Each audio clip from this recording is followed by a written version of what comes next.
শুনতে জিনিসটা আপনার কাছে অবাক মনে হলো, এটাই সত্যি যে আপনি চায়নাতে বাংলাদেশের তুলনায় কম খরচে মেট্রোতে চলাচল করতে পারবেন এবং ক্যাব নিতে পারবেন, মানে ট্যাক্সি বা উবার। চায়নাতে উবার নাই, আপনি দিনে নিতে পারবেন।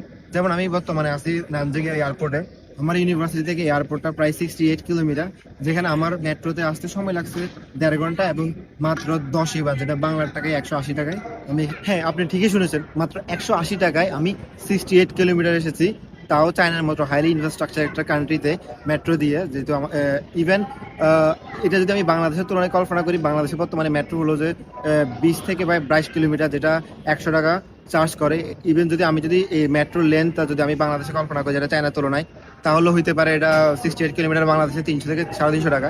এবার আপনি যদি চায়নাতে মেট্রো বাদে আপনি যদি ক্যাবেও আসতে চান, যেহেতু আমার ইউনিভার্সিটি থেকে এয়ারপোর্টের দূরত্ব তে প্রায় 100 থেকে 110 ইভান লাগে, যেটা বাংলার টাকা 1800 থেকে 2000 টাকা।